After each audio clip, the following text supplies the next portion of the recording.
You're listening to the Shipyard Cat Podcast, the unofficial SAFC podcast for fans everywhere.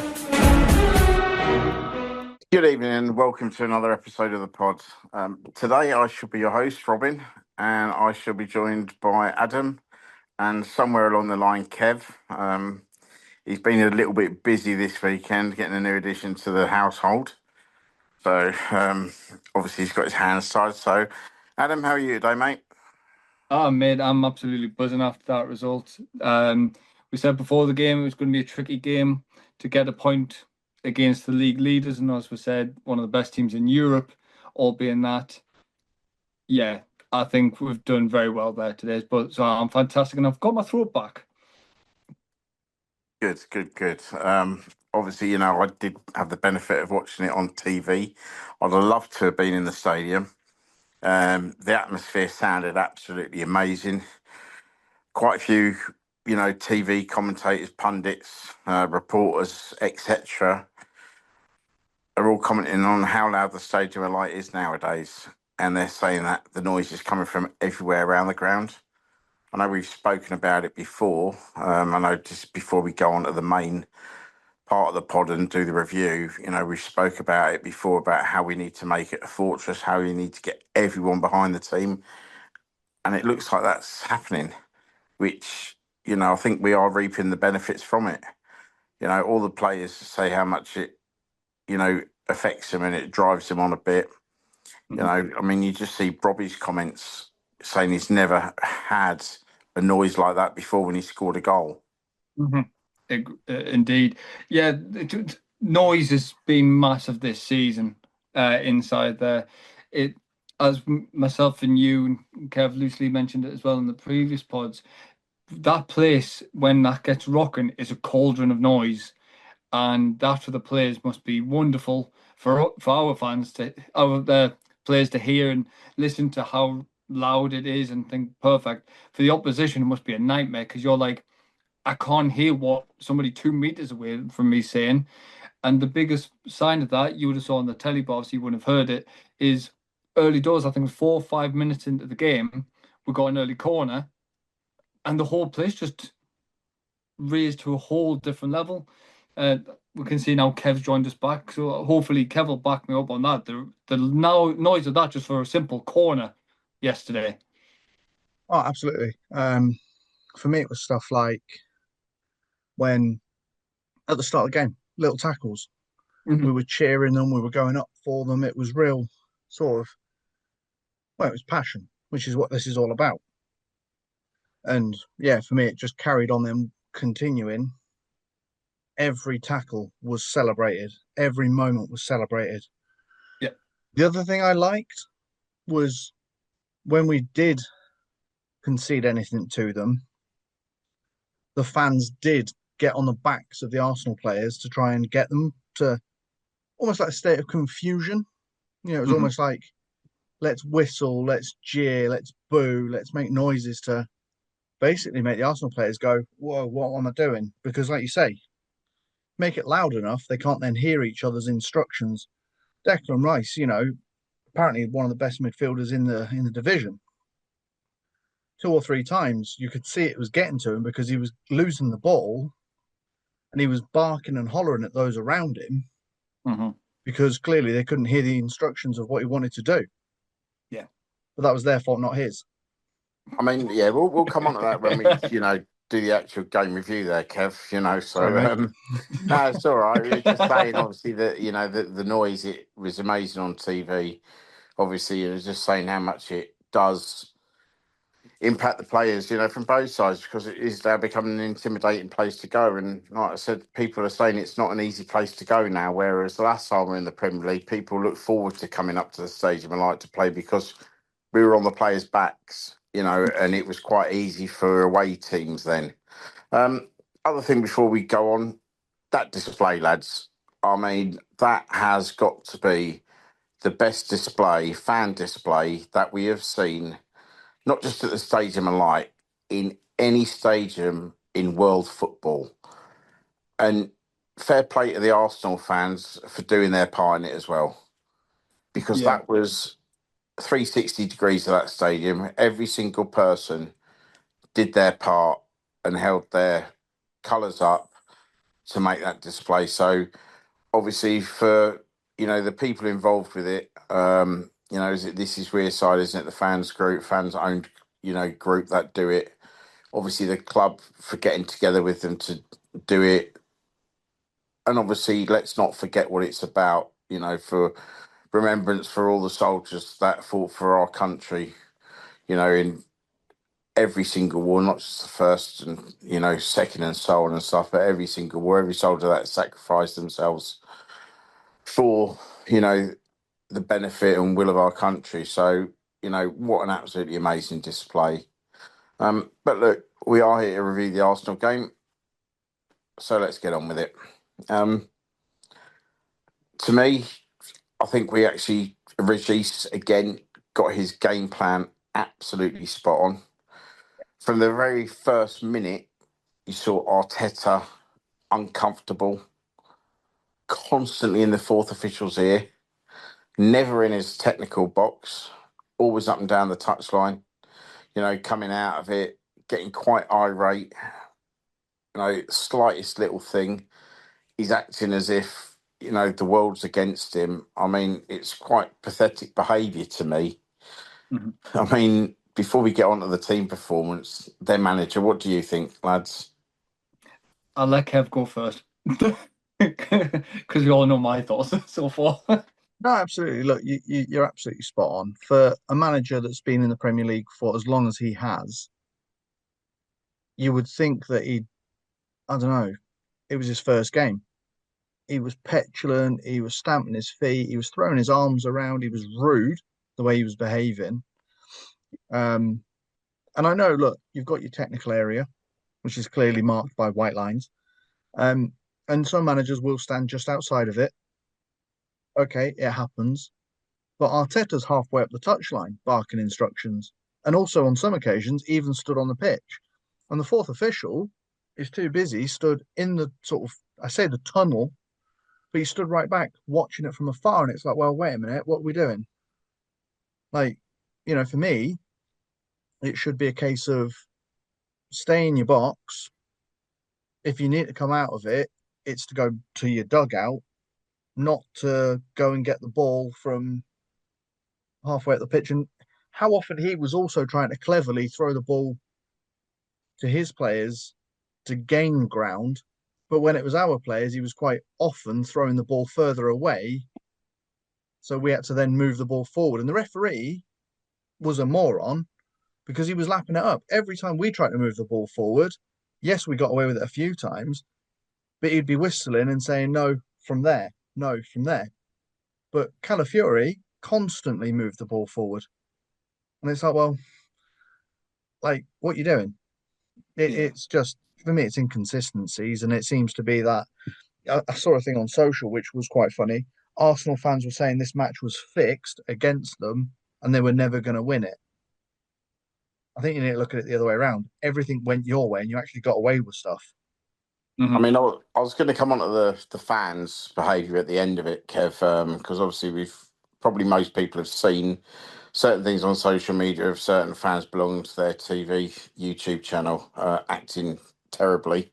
Mm-hmm. But look, Adam, quickly, before we go into the game, your thoughts on Arteta? I mean, I think Kev's really said it all, but... I was going to say, yeah, Kev pretty much summarised it to perfection, to be fair, because Arteta's been in the Premier League for a very long time, not just as a manager. He used to play in the Premier League. He knows the game. He knows what he can get away with, and that's the thing. He knows what he can get away with. And the fact being, one of the things that really annoyed me when he was coming out the technical area was, I think it was one or two occasions when he was trying to kick the ball up to Calafiori to get the ball and do a throw-in. What was annoying for me was more the fact being he got in the way of the linesman, and the linesman was just like, oh, it's all right, just carry on. No, get him back. Like, seriously, he's a manager. He's got a technical area for a reason. Stay in it. And you could see Regis would go up to the, as you said, Kev, some just slightly cross it. Regis did that once or twice and then was like, actually, no, that's my bad. I'm outside my box, and came back in. And then, as we said, in regards to games, gamesmanship, which we're going to cover in the game, I've got a fair few choice words in that, but I'll keep it PG. The other bits I I mean, look yeah, at, Robin, was also like, was it Arteta at one point grabbed the ball, tried to walk away with it when Ronaldo wanted to take the throw in? Yeah. yeah. I It's was like, actually just about to mention that, Kev, because what also he did, he stood right in front of Ronaldo on the touchline. And Hmm. if I was Ronaldo, personally, I would have gone to make the throw and ran into him. I You think know, that's what which Mukiele was trying to do as well. Mukiele did that in the first half. Tried to bundle him, but Mukiele's Mukiele. I think he would have flagged Arteta. I mean, yeah, I just think, to me, it's a bit classless. But look, we move on to the game. Yeah. Look, I think we started really well. We put the sort of ghost of them 25 minutes starts Everton to bed. You Yeah. know, we looked composed with the ball. You know, we were knocking it about comfortably. I mean, Robin Ruffs, composure of that lad, we've said it before, but absolutely amazing. Yeah, I don't think they really put us under as much pressure as what most people were expecting. I think that's fair to say. They only got two corners. We only got two corners. Um, if anyone had under 4.5 corners on the bet slip, they would have been laughing because that would have been stupid odds. Because Arsenal clearly, every week get into double figures. It's just absolutely amazing that we managed to contain them as Mhm. well as we did and not give away the corners, even from their long throws. Yes, we moved the boards in which they were decrying and a little bit upset over that, thinking it's like not sportsmanship and that it's unsafe for the players. I mean, their boards were still further away than the likes of Luton are and I'm just going to jump in Portsmouth. there, Robin. They didn't get pushed in, remember, according to Regis. The wind caught them. That's what Regis No, said. yeah, I know it's just tongue in cheek, isn't it? But yeah, look, I mean, there's a safe distance that you can have them away from the touchline, and it was clearly over that distance. Otherwise, it wouldn't have been allowed. Exactly. But it did upset their game plan because obviously Rice needs a lot longer running than what Mukiela does. Yeah. So it didn't affect us with our long throws, but it affected them. Yeah, great bit of gamesmanship by whoever spotted it to me. Hmm. Yeah, we got the free kick for obviously the first goal. They were quite upset about that. To me, it was a free kick. He sort of spun the man and went round him. He did look like he may have got the ball, but the thing is, he made contact with the player first. Yeah. Um, long ball up. Ballard went up for the header. Rice was pulling him all over the place, and it actually caused Ballard to miss it. Uh-huh. And then obviously the ball bounces. Mukiela wins a header, and then Ballard just takes his sumptuous touch and rifles it into the back of the net. I mean, many a striker would have been more than happy with that finish. I mean, your thoughts on the goal, lads? For me, just as you said, that kind of goal is a centre forward's dream, really, isn't it? That you'd get that lovely deft touch and then you put it skyrocket in the top of the net. For me, it was just the power of Ballard. It's that never give up attitude from him. Whether he's been flattened on the deck, he'll get straight back up and try and win it again. And to be manhandled the pretty much as he did all game, and to be that big Dan Ballard that we know, to me, he deserved that goal. After some of the performances he's put in the past few weeks, that goal to me, I think, was kind of his way of going, I've done it. That's my reward. In the score against what you can class as his former team, because he was the academy graduate, just meant the world to him. You could see it in his face. yeah, I mean, you got to think this is a team that he spent 15 years with, I think he said, as a kid. Yeah. You know, they obviously didn't feel he was good enough. Off he went, and now look at him. Probably one of those centre backs that teams now think, hang on, we could have done with someone like that. For me, I know I said it a minute ago in a bit of a sort of, I don't know, sarcastic way. It's the fact that he absolutely turned Declan Rice inside out. Hmm. I'm sorry, but for a centre back to turn Declan Rice inside out, for me was probably the highlight of the game. We'll come on to their goals in a minute, which, Kev, can I wasn't just ask, funny is when that they. the same Declan Rice that cost half of what our entire squad did? That's the one. But yeah, it's the fact not the that. one you find in the yogurt. No, not Muller Rice. That's what it was for me. It's the fact that you turned someone of his ability and price just inside out and finished it probably like a centre forward would. There's probably genuinely centre forwards that would have been pleased with that as a goal. So, yeah. That was the reaction of Isidore, wasn't it? It was just like, what just happened there? And just cue the colossus emotions and stuff like that, going 1-0 up. It definitely silenced Set Piece FC because I don't know if you heard that on TV, Robin. That is all their fans were chanting every time they won a free kick, which is exactly what they tried to do all game, was win free kicks and try to get it to a corner. All their fans were chanting was another set piece again. And in my opinion, did they do anything with them? Not really. I would say their No, I second mean, goal came from one, but they weren't as yeah, amazing as I thought they were meant to be with set pieces. I think that they had to come up with something different, because you look at the stats this season so far, amount of aerial duels won by Ballard, won by Mukiela. Obviously Alderete missed the game as obviously concussion protocol. So we weren't even at our strongest. Obviously Arteta had another little wins that he was missing players. But like I said, I mean, their captain, you know, midfielder cost half of what our entire squad did. So I don't care how many injuries you've got, you know, you're not on the same playing field when you're spending that amount of money on one player. Exactly. So, just like I say, show a bit of class and admit it. But look, talk with Declan Rice. Obviously, Arsenal's equaliser. One of the things that I've griped about a few times with Enzo over the last few weeks is him keep turning back on himself. Obviously, got himself into trouble. Rice nicked the ball, and we were short. I mean, Kev, your thoughts on the goal?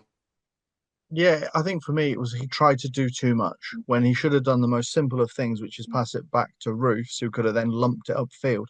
I know that's not the tiki-taka football that we would hope to see, but in that position, under that pressure, get rid of it. If you watch it back, there's a camera shot from obviously the top of the Montgomery stand, and you can literally see from the aerial shot, he's got a straight ball to the touchline, even if you kick it out for a throw in. And at one point, he did have a clear route to Roofs. The two other defenders that were there to back him up, so obviously Ballard and I think it was Ronaldo that were back, they were kind of marked up with Saka, and I think Marino was up there as well. So I get not being able to pass it to those two, but you've still got two other get out routes. One is, like you say, a throw in or even lumping it somewhere, and the other is back to Roofs. And the way Roofs has been playing, I wouldn't have worried about passing it back to him because Saka wouldn't have got to him and Marino wouldn't have got to him before the ball did.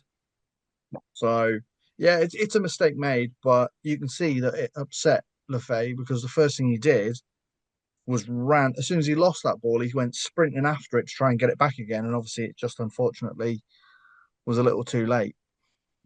Yeah, I mean, I think the ball on originally was probably to Hertrauder. And like you say, because Saka then moved back, but Russ was an option. I think you're 100% right there, especially the way that Russ is with his feet.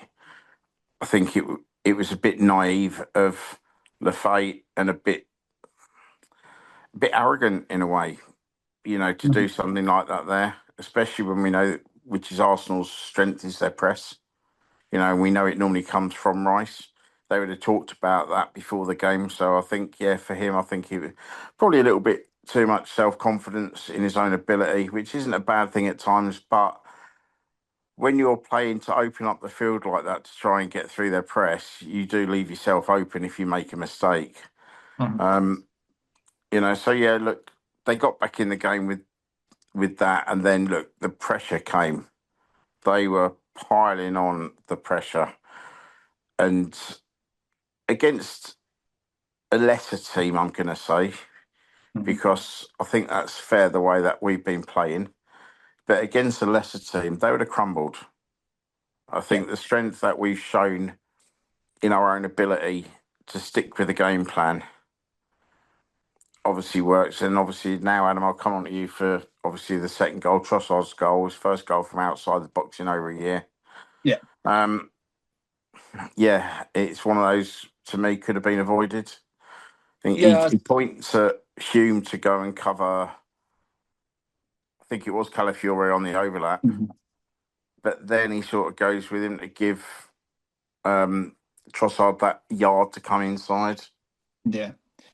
That's the thing for me. I think we're sticking to a game plan pretty much solidly throughout, and then, as you said, they're just even given anybody from an Arsenal perspective an inch of space, they're going to utilize it on. They're going to do something with it, and 9 times out of 10, in this instance, as you saw, it ends up as a goal. And for me personally, do I wish somebody ran out towards them like what happened in the last few minutes? I know we're going to cover that in a bit, but would you want somebody to run out and do that time of the game? It's one of those, isn't it, where this is probably for Regis a learning point for the lads to go, right, if we're playing a game of team like an Arsenal, close it down a bit more, close it down a bit quicker, close it down a bit sooner and stuff like that. But box them in, so to speak, or make them have to play it wide or something like that. So utilizing what you've got. But what a strike, though. See, like, credit where credit's due. That was a very class act from Trossard, to be fair. Oh, look, he's one of those players that you give him a yard and he's going to do that, Yeah, of course. which just made a bit of sense. Obviously, Sadiq, showing him the outside and then just letting him come inside, just bizarre. But we got to remember that Noah Sadiq is only 20 years old. Exactly, yeah. Let's not crucify the lad. Let's not blame everything on him. Now, there's a few things that happened after that with time wasting, which we're going to come to, but I want to come to that a bit later on, actually. We'll talk about, obviously, the equalising goal first, and then I want to move on to the time wasting because it was happening a bit throughout the game, but obviously even worse after they had took the lead. So obviously the goal, again, Dan Ballard in there making a nuisance of himself. I think Trey Hume clipped the ball into him. Yeah. I mean, his header, he was sort of going away from the goal. He got a push in the back, managed to flick the header on.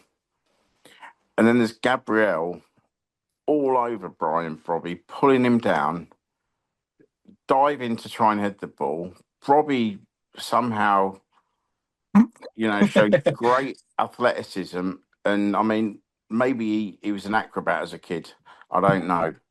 But, to get his foot on the ball, Raya had come out, didn't look like a goalkeeper to me that had kept all them clean sheets because he completely flapped coming out for that. Obviously, the ball goes in the back of the net. Your thoughts on the goal, please, lads, and then we'll move on to the time wasting because there's a bit of it involved, I think, on conning the referee, I should say, trying to con the referee. Yeah, just first things first, major props to Bobby getting his first goal of the season for us. And what a time to do it, which obviously we all said off pod, what a time to get your first goal for the club. But it just shows once again Robbie's strength. He proved it against Chelsea by holding off a defender to wait for somebody to come up. But this time to have, as you just mentioned there, Robin, Gabriel literally rugby tackling him to the ground effectively, and then having a second option of Raya coming out flapping, yeah. But nevertheless, he had a keeper then coming towards him to manage to get his foot around the ball and then get into the back of the net. Wow. Like, hats off to Robbie. And I now think, as I said to Kev off pod last night, I think now that gives Robbie a hell of a lot more confidence going for his own shots. Going, right, I can take my own shot now and I can score this probably. I don't think there was a confidence issue before that, but I mean, this will spike that confidence to a whole new level. And I think it's going to give now Regis possibly another little bit of a headache going, no, what am I to do here? Kev? I mean, yeah, what is it with our new players? I know, hey, look, the whole squad's new, according to some people, but scoring their first goals against massive opponents. Sorry, we haven't played anyone yet. Talby obviously getting his Chelsea goal. That's off to him, fair play. And then Brobby, that against Arsenal. You know, one of the best centre backs in the league, and what was rated as one of the highest rated goalkeepers in the league, and he does that to them.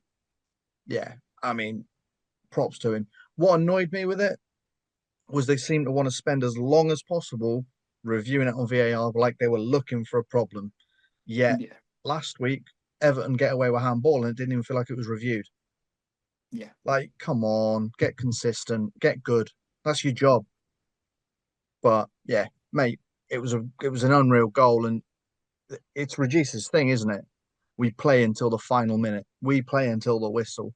Arsenal Mhm. just wanted to ride that out at 2-1.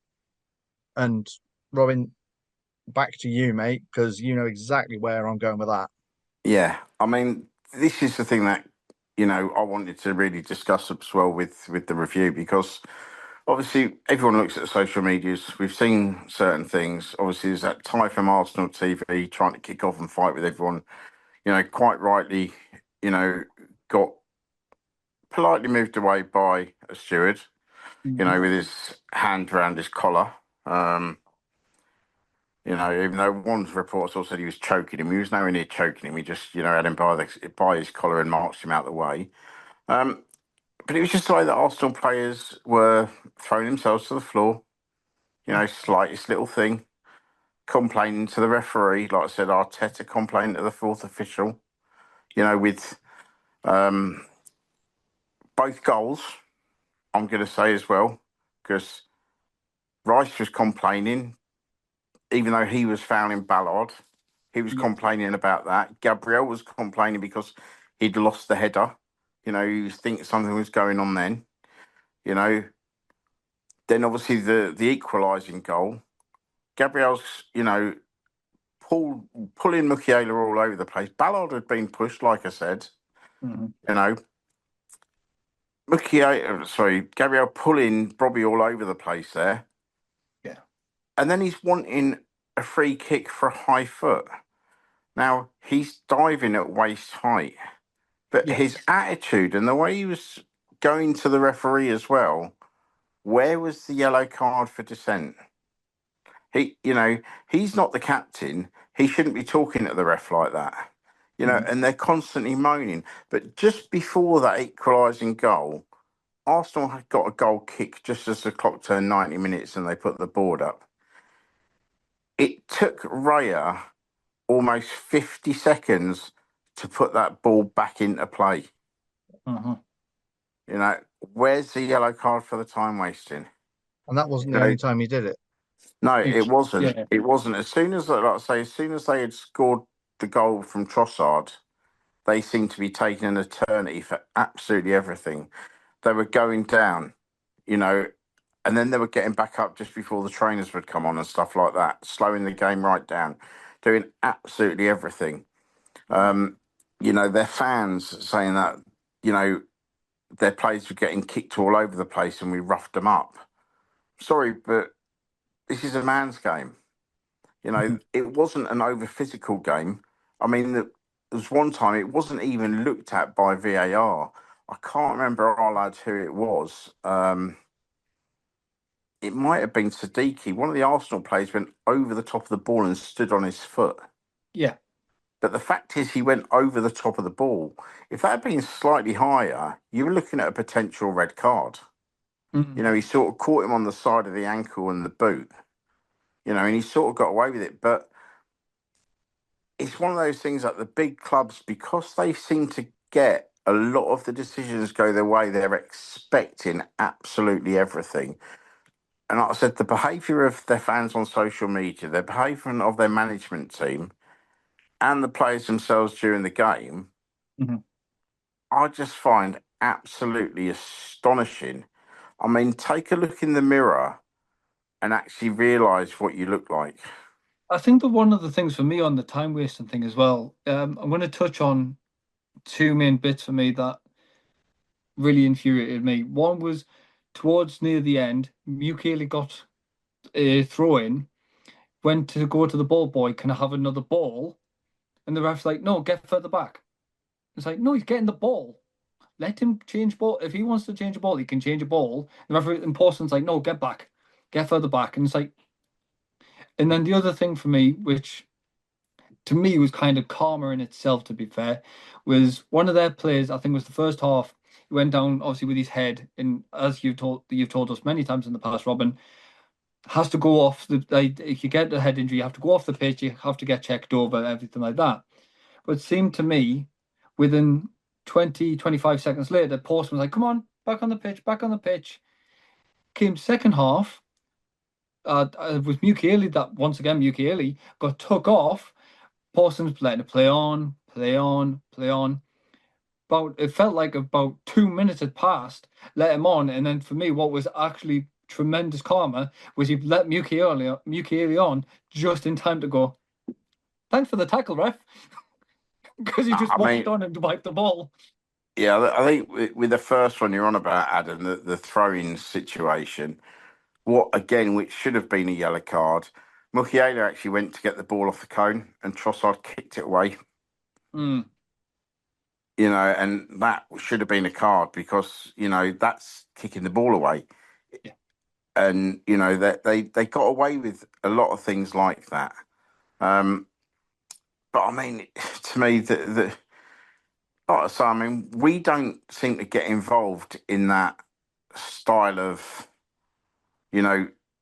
play acting. We don't do it. We just play the game as honest as possible. I mean, I know they're crying about the so-called elbow by Ballard. I'm sorry, but Marino runs into his elbow.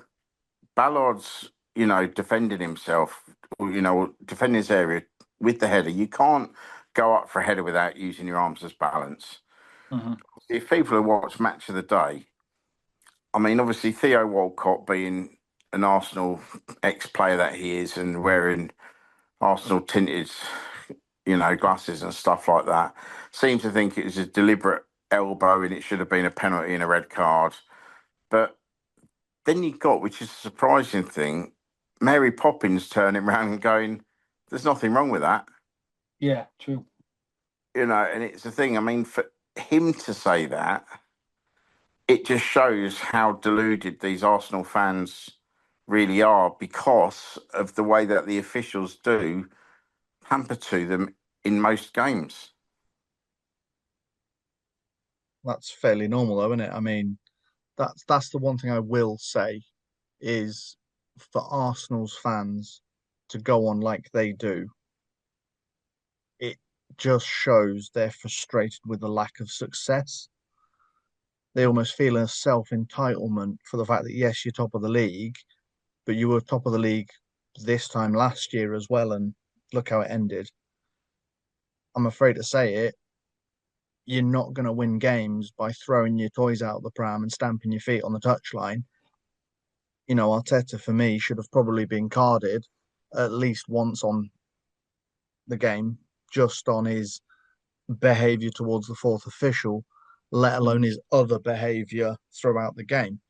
But that's why their fans behave like they behave. The lad from Arsenal Fan TV going on like that after the game.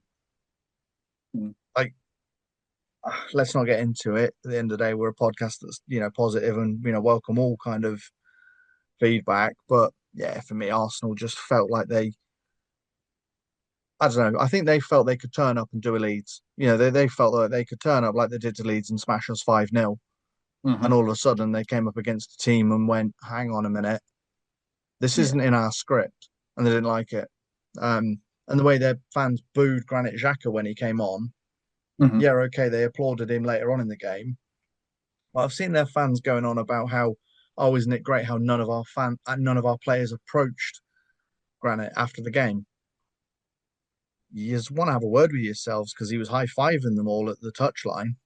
Yeah, exactly. So I don't know what rose-tinted glasses they were wearing up there in the stand, but sat behind the dugout, their players were high-fiving him and hugging him and saying thank you to him for what he did at the club. after the game. So Yeah, see, for me, I think it was one of these things. You've just hit the nail on the head. They came over and thought newly promoted Sunderland, which I'm sorry, but I'm now getting really sick of this whole newly promoted stuff because we've now got against two of the biggest teams, even though, as Kev mentioned earlier, we've played nobody yet. We've got 4 points from six, from two of the big six in the league. If you said that at the start of the season, we probably would have been laughed at.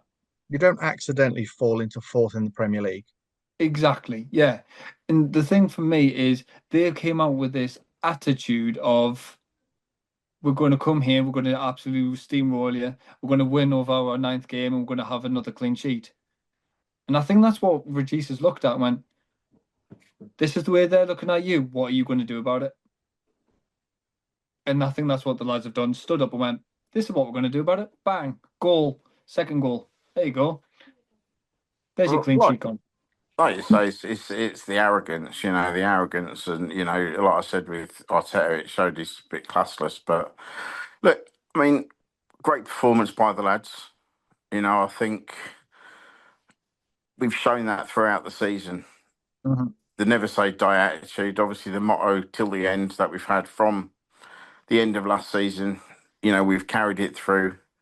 Like I say, all the new lads have come in. I mean, 14 new signings, lads. I mean, yeah, people have said we spent £180 million or something. We needed to because the squad from the Championship wasn't good enough to survive in the Premiership. The board knew that. The coaching staff knew that. And I think most of the players probably knew that. Yeah, indeed. So fair play for them to doing that. Obviously, Arne Slot moans that you can't expect too much when you have to bring in a few new players because, Liverpool have brought in less than half the amount of players we have and it takes time to settle. Obviously, it just shows that that's a load of rubbish and it's another so-called top manager from a top team making excuses when things don't go his way. But we'll get on to Liverpool when we play them. I just think that we keep going like this and we're going to have a great season. Obviously, we've got an international break coming up now. And then we'll be back, in a couple of weeks' time for Fulham away. Mm-hmm. So let's wrap it up there, lads. So, Adam, thank you for joining me. No, thanks, man. It's nice to see you being host and feeling better by yourself to do it. So, all good. Thank you, mate. And obviously, Kev, thank you as always as well for joining us. Yeah, pleasure, mate. And yeah, top job hosting. Definitely knocking Adam out of his chair. Yeah. Oh, thanks, Somebody mate. Well, look, back a little bit earlier than what I thought. I thought I'd get back on the duties after the international break. But look, what a way to end is another sort of like part of the season, going to the break with me coming back in. So wonderful. Look, listeners, thanks very much. If you've got any questions, please feel free to drop us a question on X, Facebook, or not really Facebook, but Instagram. Obviously, Kev's got the TikTok. There's a TikTok today. So see you on the next one.